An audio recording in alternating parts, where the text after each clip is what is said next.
ఇంతమంది సింగర్స్తో వర్క్ చేశారు, మీరు కలుస్తూనే ఉంటారు. ఎవరు మీ ఫేవరెట్ సింగర్? నా favourite singer for ever legend Balasubrahmanyam గారు, ఎస్పి బాలు గారు, చిత్ర గారు, అండ్ నాకు శ్రేయా ఘోషాల్ అంటే పిచ్చి, ఇకపోతే సునీత గారు అంటే చాలా ఇష్టం. వీళ్ళ నలుగురు.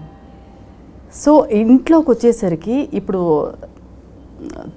సీజన్ 3కి ఆల్మోస్ట్ మీరే జడ్జ్ అని చెప్పిన తర్వాత ఏదైనా షేర్ చేసుకుంటారంటే ఇండస్ట్రీకి ఇవి సంబంధించి నందు గారితో మీరు అలా ఏమన్నా, లేదంటే ఫస్ట్ డే షూటింగ్ అయ్యే వరకు మేము ఇది జరిగిపోతోంది అన్నట్టుగా పెద్ద దాన్ని సెలబ్రేట్ ఏం చేసుకోము. అంటే జనరల్గా చెప్పుకుంటూ ఉంటాం కదా, అలా చెప్పుకుంటాం, మేము మాట్లాడుకుంటాం. నేను నందు అన్నీ మాట్లాడుకుంటాం. ఇప్పుడు తను ఢీ చేస్తున్నాడు, ఎస్, తను స్టార్ స్పోర్ట్స్లో చేస్తాడు. అవును. సో మేమిద్దరం అన్నీ మాట్లాడుకుంటాం. డేట్స్ ఏంటి, డబ్బులు ఎలాగా, డబ్బులు అంటే గుర్తొచ్చింది, ఎలా అడుగుదాము, ఎంత అడుగుదాము, ఇవన్నీ మేమిద్దరం మాట్లాడుకుంటాం. ఆబ్వియస్లీ అన్నీ మాట్లాడుకుంటాం కదా. మీరు డబ్బులు అంటే నాకు గుర్తొచ్చింది, మీరు డబ్బులన్నీ పోగొట్టిస్తూ ఉంటారంటగా గేమ్స్ ఆడేసి. అబ్బా, అది మీ వల్లే. మీరంటే ఓకే, ఎవరో రాశారు. అవునా? ఏదో మొత్తం అసలు డబ్బులన్నీ కాదండి. ఇప్పుడు ఐడియా ఉండదు కానీ అడిగారండి, మంచి క్వశ్చన్ అడిగారు. 100 రూపాయలు ఉన్నాయి, 100 రూపాయలు పెట్టి బౌలింగ్ ఆడడానికి వెళ్ళారు. ఓకే, బౌలింగ్ అంటే తెలుసుగా, ఇట్లా గేమ్స్ ఏవో ఆడుకోవడానికి వెళ్ళారు. పోనీ బౌలింగ్ అంటే మళ్ళీ అది అర్థం కాని వాళ్ళు ఉంటారు కొంతమంది. గేమ్స్ ఆడడానికి వెళ్ళారండి. వెళ్ళాక 100 రూపాయలు టికెట్ ఇస్తేనే కదా మన టికెట్ ఇచ్చి ఆడుకొని ఇస్తారు. ఒక ప్లే జోన్కి వెళ్ళాము, లేకపోతే ఒక ఏదైనా ఆడుకోవడానికి వెళ్ళాము. సో అక్కడికి వెళ్ళాక డబ్బులు ఇచ్చి ఆడుకుంటాం కదా. ఇప్పుడు ఈ ఆటకి వెళ్ళి 100 రూపాయలు ఇచ్చి 100 పోగొట్టుకుని వచ్చాను అంతే.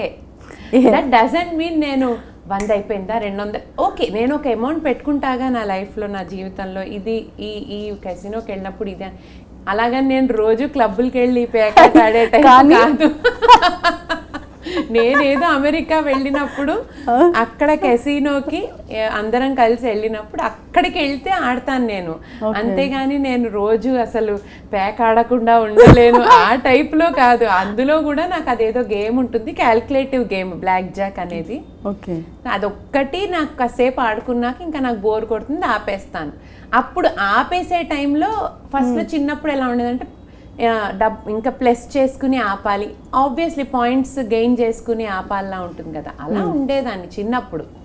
ఒక అమౌంట్ పెట్టుకుని ఆ అమౌంట్ ఫుల్గా అయిపోగొట్టుకునేదాన్ని. సో అంతేగాని రోజు అసలు నాకు చెయ్యి ఆడదు, చెయ్యి వణిగిపోతుంది, చేతిలో పేక లేకపోతే అలాగా. ఎంత డీటెయిల్ గా చెప్పారండి. అంటే ఇంకా ఎవరో ఫోన్ చేశారు, మా చుట్టాలే ఎవరో. నేను చెప్పాను గీతా మాదిరి అసలు అలా కాదని, మా ఇంట వంట లేదని చెప్పాను. ఏంటి మీరు అసలు ఎక్కువ ఫీల్ అయిపోతున్నారు, అసలు అంత లేదు, ఏదో అన్ని డబ్బులు పోగొట్టేసుకుని పడిపోయేలాగా రాశారు ఎవరో. ఓకే, అంత లేదు అక్కడ, ఎక్కువ ఫీల్ అవ్వకండి. కోట్లు పోయాయి తన వల్లే అన్నట్టుగా అలా వచ్చింది, అంటే బయటికి వచ్చింది, అలా వచ్చింది. మాట్లాడుకుంటాం అది సరదాగా. ఇట్స్ ఓకే ఫైన్ అనుకున్నాను కానీ చెప్పాను మా చుట్టాలు, వాళ్ళ ఊరికి కొంచెం ఎక్కువ చేసి రాసి ఉంటారు, అందరు 10 మంది చూడాలని అలా రాసి ఉంటారు, అంత లేదు, ఇది మామూలుగా మన పాతకాలంలో వెళ్ళి కమా వేయండి అంటే అక్కడ జజ అని డాన్స్ చేస్తూ ఒకళ్ళు, అలాంటిది కాదు ఇది. ఇదేమి ఇల్లీగల్ యాక్టివిటీస్ లో నేనేం పాల్గొనలేదు.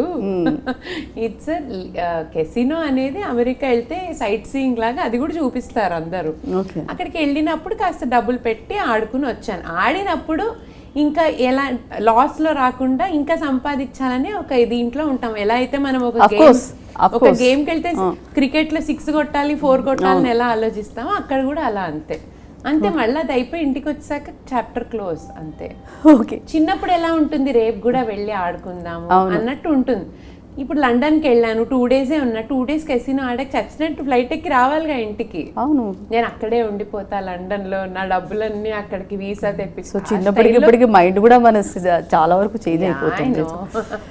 నేను నిజంగా నవ్వుకున్నాను అది చూసి. ఓకే,